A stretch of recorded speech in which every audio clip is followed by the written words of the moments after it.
I should clarify, I'm very picky over my hair. Growing up, I always had like a buzz cut because I was in cadets and stuff like that. And so now that I can actually have hair and choose how I want it to look, I'm very picky over how it does look and how it's sort of done.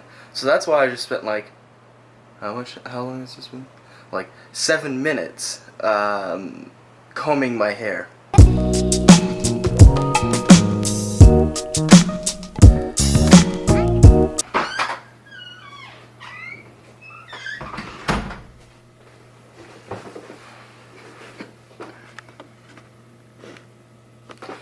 So I wanted to do a bit of a follow-up on my economics of happiness video that I did recently. I'll put it like right there. You can watch it later. It might be on this side. I really have no idea.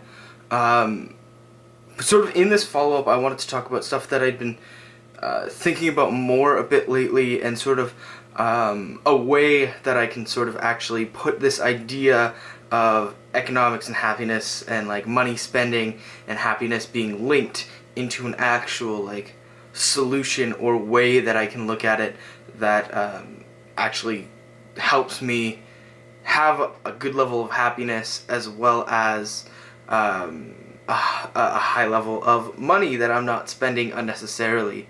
Which brings me to this idea.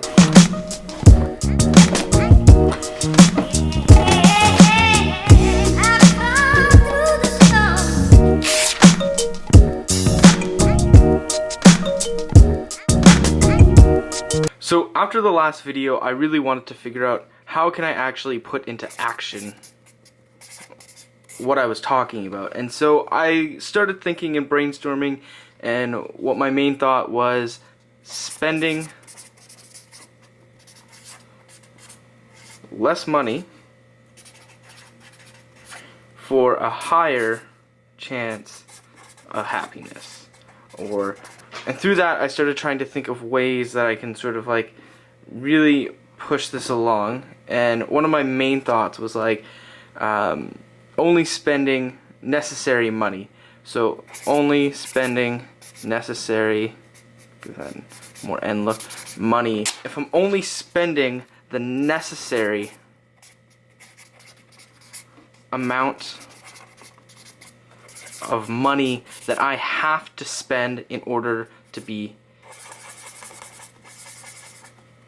happy, then I should be able to somehow save a lot of my money and still be happy. There's this thing called the triangle of happiness. I can't really remember who it's by or what it works, but I know it's like food, shelter, etc. in the bottom level, and from there on it gets like incrementally increases in things that you like. So up here it's like Ferrari and like mansion, fancy shit. All of the stuff that like rich people go crazy about, and that a lot of people strive to have and sort of want in life, is at the top. It's sort of like the extra happiness. Like maybe around here there's like love and family. What I sort of thought could go along really well with that is, say we have our pyramid of happiness here, and there's like more smiley faces as we go up or something like that, because you're more happy. Smile, smile, smile. And that's happiness. But at the same rate, you can have sort of an economic or like spending triangle, where the higher you go up, it's sort of like reverse order. The more money I have to spend, you could intrinsically say the more money you have, the happier you can be, or the more happiness you can buy, in a sense. What I'm getting at is money, in fact, can buy happiness. And so if that's true, then somehow the happy triangle must be somehow linked inversely with the spending triangle. My sort of question is where is the balance between happy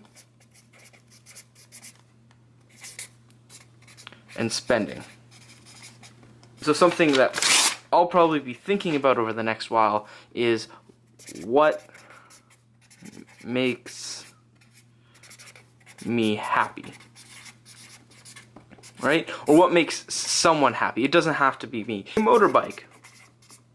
That sort of rings relevance because I've been looking at those and talking about those a lot. So a motorbike would definitely make me happy because I could go real fast, I could look real cool. That's like my my hair blowing in the wind, you know, helmet for safety. Sorry, Mom, I should have put that on first. However, a motorbike is like $5,000 to just get me started with, you know, a good basic beginner stuff with all of the gear.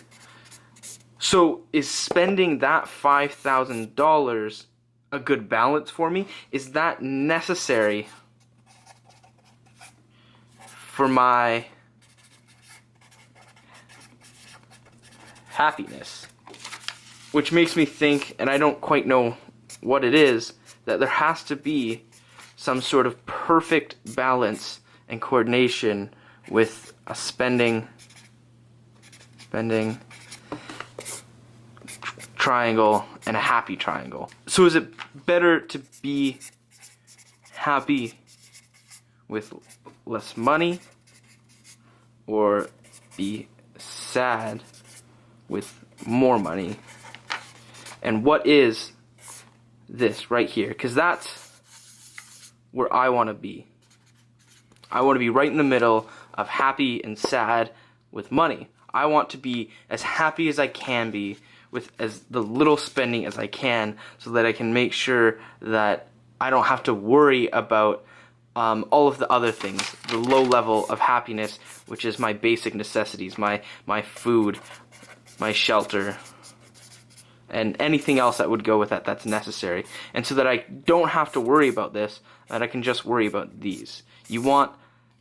That's sort of like the perfect position in life, to not have to worry about the small things. And so figuring out where my balance is, where on this triangle of happiness I fall to be completely happy, so that I know how much, inversely, money I need to spend in order to be happy. So I don't know if any of that actually made any sense at all, but it's sort of something that I've been thinking about and has been on my mind a lot lately.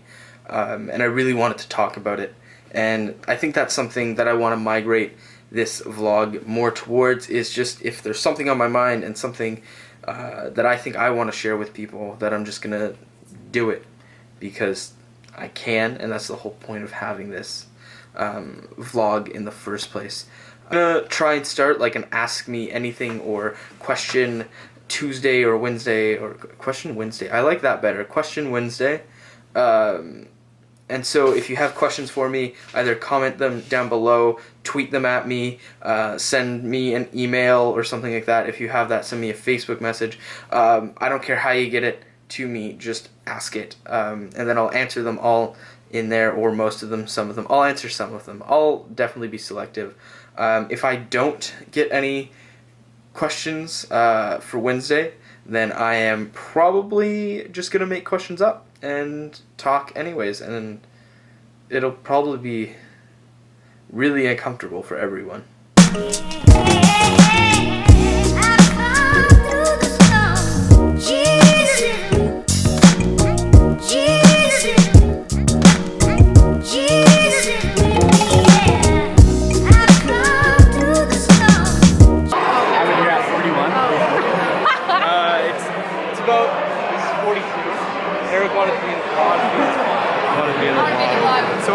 Public apology to James for not looking at or signing the SRC contract yet. Oops. I forgive her.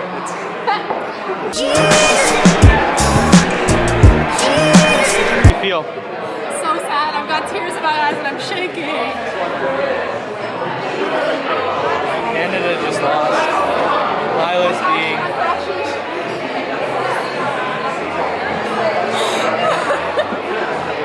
Lila's pretty upset.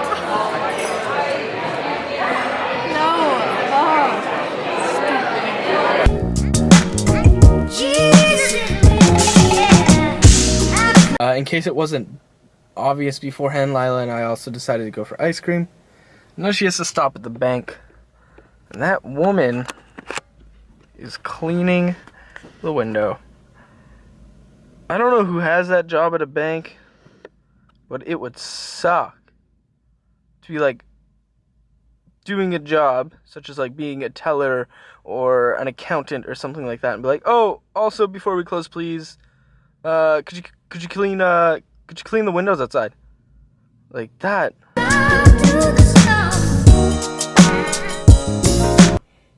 I wouldn't want that job for that sole reason, unless it paid well. In which case, I at this point in my life, I would most definitely take that job. 11 times out of 10, I would take that job. 9 times out of 10. Definitely 9 times out of 10.